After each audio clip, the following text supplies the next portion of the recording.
Welcome back to Teshkid FX for another price prediction update, and in this video I'll be giving you a price prediction update on Polygon Matic, whose current price stands at the $0.959 mark, and here on TradingView the market is down by 4.13%. And in this video I want to give the key scenarios that I expect to play out, basing my analysis on the Elliot waves and the Fibonacci's, and also the key areas of support and resistances. So if you're interested in such content, make sure that you stick around till the end of the video.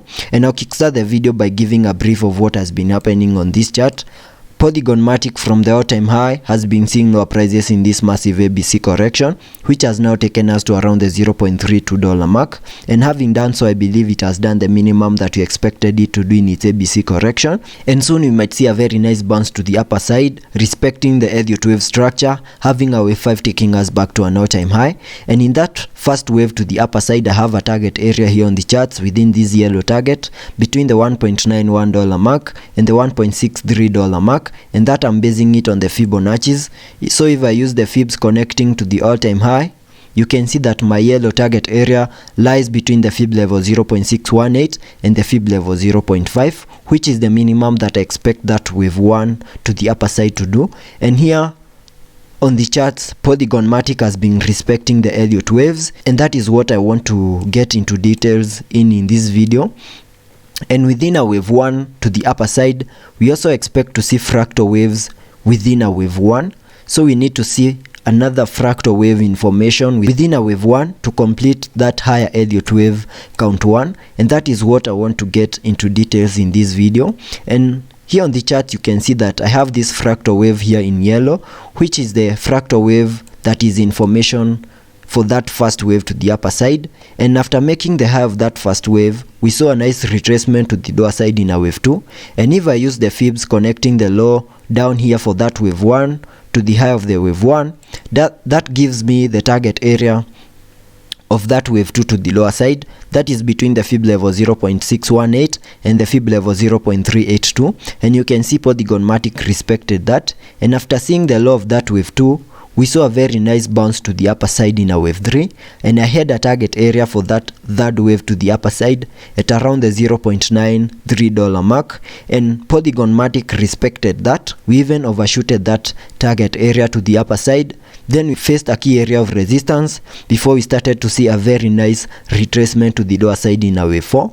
And because a wave 4 is a retracement of the wave 3, we can use the Fibonacci's to get a target area for that fourth wave to the lower side. And to do that, you can just connect the low of that third wave, the high of the third wave, and that gives you a target area between the Fib level 0.618 and the Fib level 0.5. That is between the $0.78 mark and the $0.71 mark, which is the minimum that I expected that fourth wave to the lower side to do, and Polygon Matic respected that. From there, we started to see a very nice bounce to the upper side in the formation of a wave 5. And within a wave 5, I also expect to see fractal waves in formation, and I believe that is the movement that we are in at the moment, and that is what is going to give me the key scenarios that I expect. And over here on the charts, we can have this as the first wave of that fractal wave within a wave 5. Then we saw a nice retracement to the lower side in a wave 2. Then what is in formation is what is forming a third wave to the upper side. Then I expect to see a retracement to the lower side in a wave 4. Then continue pushing even higher in the formation of a wave 5.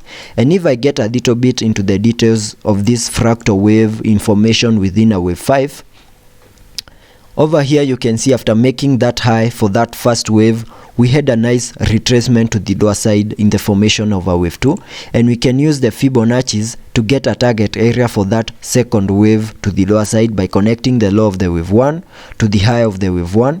That gives me a target area between the Fib level 0.618 and the Fib level 0.382, and you can see Polygon Matic respected that. We retraced into that target area, that is this blue target area. Then we have started to see a very nice recovery to the upper side. After maximizing that blue target area, we started to see a very nice reversal to the upper side in what is forming a wave 3 to the upper side, and I can use a trend-based Fibonacci to get the target area of that third wave. And to do that, I'll be connecting the low of that first wave to the high of the first wave, then dragging the fibs to the low of the second wave. That gives me a target area at the fib level 1.618. That is at around the $1.33 mark, and I can mark that target area here on the charts using a red target area, and that gives me the key scenarios that I expect to play out here on the charts. It's possible that now that we managed to break above a key area of resistance over here, and we are having a retest of this key area of resistance, once the retest is a success, then higher prices could be coming our way. We also managed to break above key areas of resistances in between here, and in case that happens and the breakout to the upper side is a success, we might maximize our target area for that third wave to the upper side, then expect a retracement and in the formation of a wave 4, then continue pushing higher in a wave 5 to complete that higher Elliot wave count 5. That is the bullish scenario that I expect to play out here on the charts. It's also possible that maybe we have not yet seen that high for that first wave over here, and that high can be the high that we made yesterday, and in case that is the case, then I will expect us to lose this key area of support at around the $0.95 mark.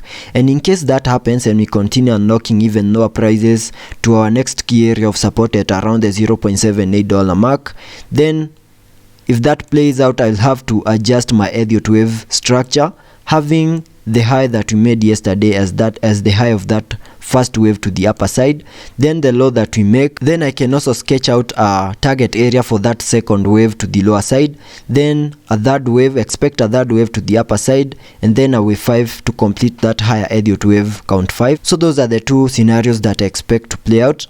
One is bearish, the other one is a bullish scenario. Also taking a look at the indicators, here on the RSI we are trading at around the 45 mark, and that means we have massive room for us to support any movement to the upper side.